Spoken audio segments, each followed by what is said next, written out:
definition of insanity, is trying the same thing over and over and over again, expecting different results. Are we done? Yes. Do we want to redo a pip and do? Hell no! We don't want to know. There's a Native American saying that says, listen to the elders but follow the youth, and that's what she's here for, and that's why she's going to make a difference.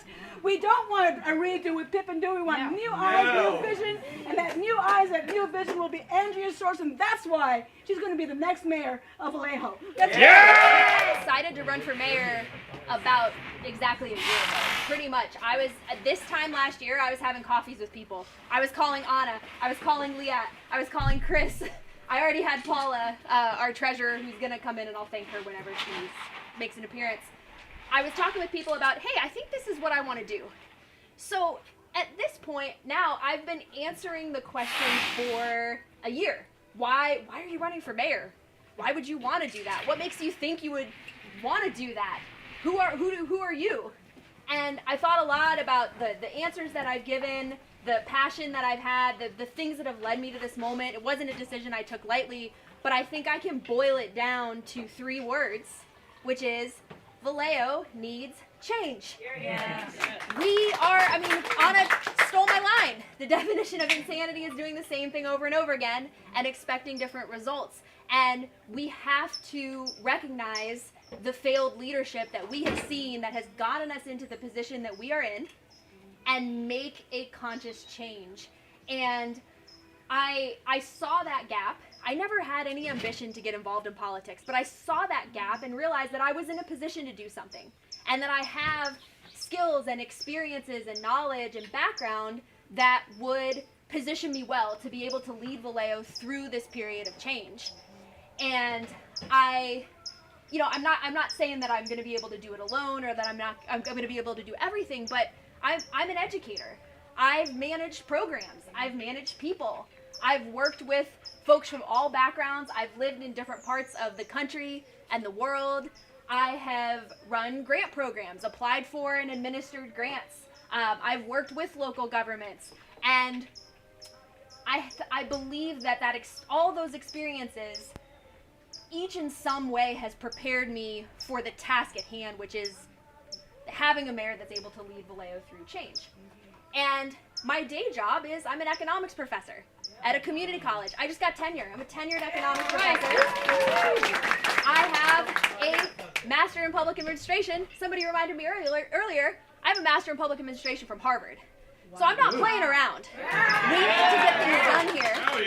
And it's not about just having credentials on paper or titles or things like that, which we can say, we can drop that H word when we need to, but it's also about that experience of bringing people together. Having worked with nonprofits, having worked with youth, having worked with the diversity, and understanding that one person isn't going to know everything, but you've got to include and bring folks together to bring change. And I had been following things in Vallejo for long enough that I realized I wasn't okay with the politics of exclusion, with the way that things were going, with representatives putting special interests ahead of our people. I decided I wanted to do something about it. And a year in, I've got to say, meeting neighbors, going to events, my neighbors want to do something about it too. They're not okay with it either.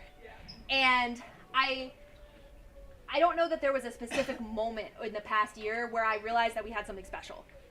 There was a fantastic turnout for our kickoff at Wendell and Manny's on Mare Island last October. That was definitely a clue. Okay, we've got something here. Yes. We are up against a political machine, a political established machine that has ruled Vallejo and frankly run it into the ground now for decades. But don't give them too much credit. They are not as powerful as we think they are. That's right. We have taken them down several times now, and polling has shown again that 86% of Vallejoans want something different.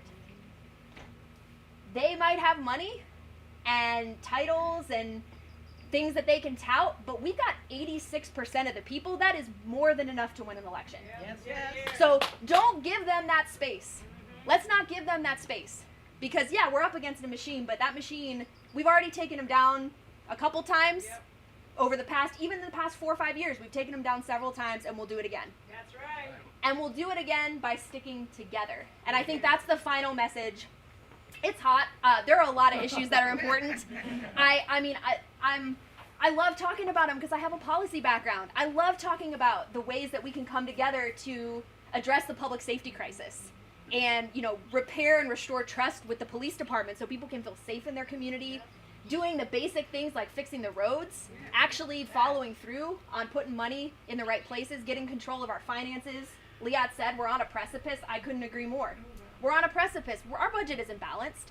So let's figure out what's going on and make sure that we're set up for success in the medium to long term. Do something other than nothing to address the homelessness crisis, actual real solutions, partnering with the community, and delivering some progress on economic development. I'm excited to work with Cassandra on the fairgrounds, for example, on Solano 360. It's time to get some new folks in there to try and make these things happen. But the issues are great, and I'm excited to talk to people about them. I really think this is a campaign about values.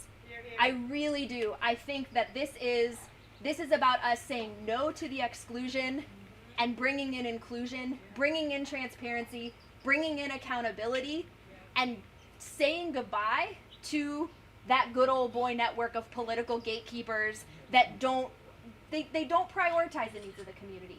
And we're in a moment right now where we can do that. Maybe for the first time in a while. Because we've had good people come through Vallejo government, but they've been stuck in minorities or sidelined. We're at a moment right now where there is a majority in January. I see it. There's a majority in January on the city council that can work together to bring these changes. We've got to make it happen. And again, 86%, the thing that's going to make it happen is us coming together, us showing our force by, okay, we're not going to have the big max donors, but we'll have a lot of donors. And we already have. I think we're pushing 150 individual unique donors to this campaign already. We have over 100 people that have given over $100, which is amazing. That was our Club 100 from last year, and we're still growing those numbers. So that's where we'll win, is with the numbers. Getting those big fundraising totals. The next deadline is the end of this month. We've got 8 days. So we're going to be asking you all in a second, whatever you can give, let's show them who's in charge here by getting that big total. And then in the next 4 months, between now and November, let's knock every door in this city and make sure that every single voter knows our message so that they know that change is on the ballot and they know what that represents. And they know, we're living the consequences of the failed leadership right now. Everything that is wrong right now in this beautiful city that we love so much is because of the failed leadership and bad decisions of the past majorities. And when we get that message to voters, they are going to respond and we will prevail. So I can't do that part alone. That's where I need you all. So if you can give more today, please do. If you know people who might be able to give, even if you can't give $100, maybe you know 5 people that can give 20, or you know people that'll be willing to knock. Maybe you aren't up for knocking doors, but you know some people that are. Please spread the word. We're in the home stretch of the campaign right now, and it's just going to be absolutely critical that we keep everybody together. And what I'll close with is, I think probably the most important thing that we can do together is to stand together and reject politics of fear and exclusion, because that is our biggest barrier, I think, to success in November. I call it sometimes the ghost of Vallejo politicians past.